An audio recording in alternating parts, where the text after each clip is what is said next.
bureaucracy and lots Okay. of talk and all that. So what do you perceive as the earliest possible? I think for it to actually be in effect, probably 2 to 3 years. But I think the steps are in place for us to get our legislators ready to approve whatever proposal the Blue Ribbon Commission brings to them, which will be either the end of November this year or January of this coming year. And then the legislature will act on that during the 2008 legislative session. And it probably will take a year or two to implement. My favorite proposal before the Blue Ribbon Commission is Dr. Rocky White's proposal. He's calling it Colorado Health Service proposal, and it's a single-payer universal plan, and he's proposing that it be implemented in a 2-year period, as I recall, maybe a 3-year period.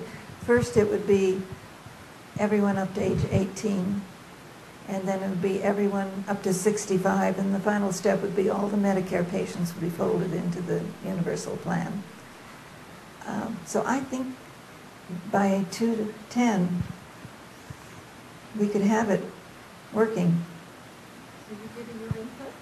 Yes, I helped Rocky White with his proposal, and I think it looks pretty good. Yeah. Yes, back here. What about illegal immigrants? That seems to be a big problem in our country. The other countries, how does that factor into all of this? The actual statistics of what it's costing to take care of the illegal immigrants is less per capita than what it costs us to take care of our own people. In Los Angeles, it's become a financial burden on their public hospitals and clinics. But from a public health point of view and a humanitarian point of view, I don't think we should discriminate. I think anyone who's a resident should have access to whatever health care they need for our own safety and protection. Do you want people working as maids or babysitters or in restaurants who have hepatitis or tuberculosis? I'd much rather have them have health care. I think we'd be much farther ahead. The proposal that Rocky White has submitted to the Blue Ribbon Commission says all residents of our state. The definition of residency he's proposing is a 3-month residency. Our state traditionally has used a 1-year residency requirement for tuition purposes, but they have just recently changed that. And so I think that will be an object of debate when it comes to the legislature. But I hope they'll include everyone living here. We certainly don't want people flooding into our state for health care to take advantage of our new system when we get it.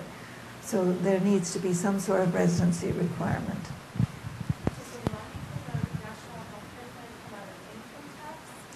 Rocky White's proposal suggests a contribution from taxpayers, individuals, and a contribution from employers, which would be much less than buying premiums, but it would be all employers, and it could be based on either their net profits or it could be based on their payroll. And I'm sure that will be debated very heatedly. The workers' comp that they currently pay could be contributed to this health fund. And another small additional contribution of some sort from all employers would be helpful as well. But I'm sure that will be one of the sticky points. I'm hoping that the employers, that all the business community will find this a welcome relief instead of having the burden on their shoulders to have it shared by everybody. And their actual costs per year should be significantly less than what they're currently spending. Yes. For Rocky White's system to work, is it based on? Is it based on the income of what amount for, let's say, a general practitioner, a physician who's more highly qualified? I mean, what would that be based on? I would assume. Could you clarify your question? You wanted to know Now, what what the individual income- tax contribution would be? No, what I want to know is, what income would Mr. White want a doctor to be making? You know, there's certain assumptions. The doctor's got to make so much money per year in order to perform in his practice. His proposal doesn't get into that, but the fees that doctors are paid for services they deliver would have to be negotiated between the governing group in our state and the physician professional groups, and similarly the nurses would negotiate their services, their salaries. In the countries that have universal health care, this is an annual negotiation between the professional organizations and the national program as to what this is appropriate and reasonable in the way of reimbursement. But if you have a standard reimbursement for everyone in the system for the same services, it's fair and equitable. And it will make it easier to get physicians and nurses to work in the rural areas. In our current system, they are paid at a lower rate than in the city, and that really isn't fair.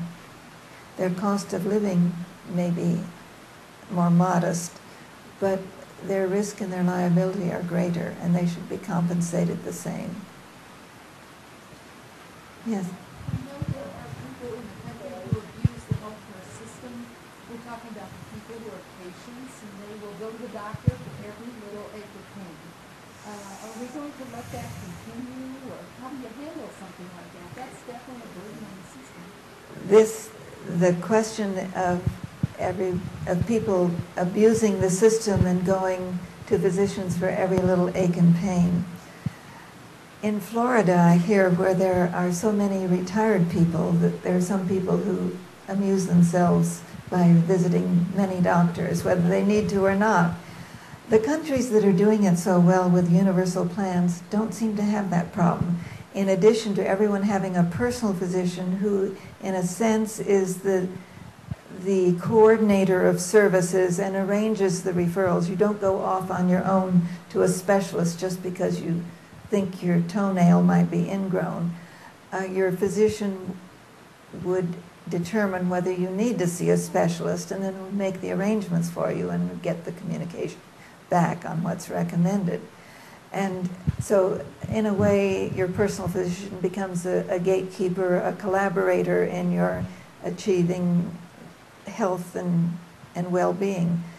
And so much more prevention is done. But in terms of the social and mental health needs of people who excessively use the healthcare system, the countries that I've visited had wonderful senior activity centers and centers for activities for people who were prone to addictions or had other social disabilities, shall we say, or social needs that were not being met in their isolation. They have all sorts of support systems and networks, as well as health education resources, parenting resources, domestic violence, rehab programs. In Finland, I was quite interested in learning that when you're arrested in Finland, whether it's for a theft or domestic violence or whatever the reason, you're given a choice of going into a residential rehab program or going to jail. Just think, we wouldn't have to build as many jails if we gave people a choice. If they really wanted to change their ways, they would have an option and an environment, a controlled environment in which they could gain control over their lives. Interesting. Okay. Is there another question over here? It's been answered. Oh. Thank you. Yeah.